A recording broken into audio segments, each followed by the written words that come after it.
Cinema വിശേഷങ്ങൾക്കും ഗോസിപ്പുകൾക്കും ദാസനും വിജയനും. ഈ channel ഇപ്പോൾ തന്നെ സബ്സ്ക്രൈബ് ചെയ്യുക.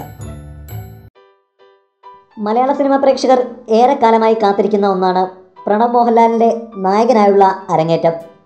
ജിത്തു ജോസഫ് ചിത്രത്തിൽ പ്രണവ് നായകനാകുന്ന വിവരം അനൗൺസ് ചെയ്തപ്പോൾ തന്നെ പ്രണവിനായി ആരാധകർ കാത്തിരിപ്പ് തുടങ്ങി. മലയാളത്തിൽ മറ്റൊരു താരപുത്രനും ലഭിക്കാത്ത വരവേൽപ്പാണ് പ്രണവിന് ലഭിക്കുന്നത്.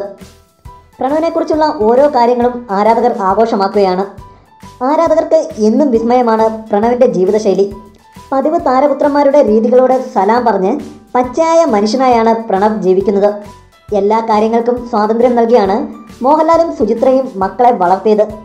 ജീവിതത്തിൽ എന്ത് ചെയ്യണമെന്നും ചെയ്യരുതെന്നുമുള്ള നിബന്ധനയൊന്നും മക്കൾക്ക് മുന്നിൽ വെച്ചിരുന്നില്ലെന്നും പരമാവധി സ്വാതന്ത്ര്യം നൽകിയപ്പോഴും തെറ്റായ വഴിയിലൂടെ അപ്പു സഞ്ചരിച്ചിട്ടില്ലെന്നുള്ളത് സന്തോഷമുള്ള കാര്യമാണെന്നും മോഹൻലാൽ അടുത്ത അഭിമുഖത്തിൽ പറഞ്ഞിരുന്നു. ഒപ്പം 2 കാര്യങ്ങൾക്കായിരുന്നു അമ്മ സുചിത്ര പ്രണവിൻ്റെ മുന്നിൽ നിബന്ധനകൾ വെച്ചത്. എന്തൊക്കെയാണെന്നല്ലേ? സിഗരറ്റ് വലിക്കരുത്, ബൈക്ക് ഓടിക്കരുത്. ഈ 2 കാര്യങ്ങൾ ചെയ്യരുതെന്നാണ് അമ്മ സുചിത്ര പ്രണവിനോട് ആവശ്യപ്പെട്ടത്. നേരത്തെ ഒരു അഭിമുഖത്തിൽ മോഹൻലാൽ തന്നെയായിരുന്നു ഇക്കാര്യം പറഞ്ഞത്. യാത്രകളെ ഏറെ ഇഷ്ടപ്പെടുന്ന താരമാണ് പ്രണവ് മോഹൻലാൽ. താരപുത്രൻ എന്ന നിലയിൽ ലോകത്ത് ലഭിക്കുന്ന മികച്ച സൗകര്യങ്ങളെല്ലാം ഒഴിവാക്കിയാണ് പ്രണവിൻ്റെ യാത്രകൾ.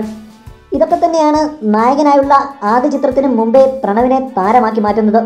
കൂടുതൽ സിനിമാ വിശേഷങ്ങൾക്കും വാർത്തകൾക്കും ദാസനും വിജയനും. ഈ ചാനൽ ഇപ്പോൾ തന്നെ സബ്സ്ക്രൈബ് ചെയ്യുക. വീഡിയോ ഇഷ്ടപ്പെട്ടെങ്കിൽ like, share, comment. Thank you.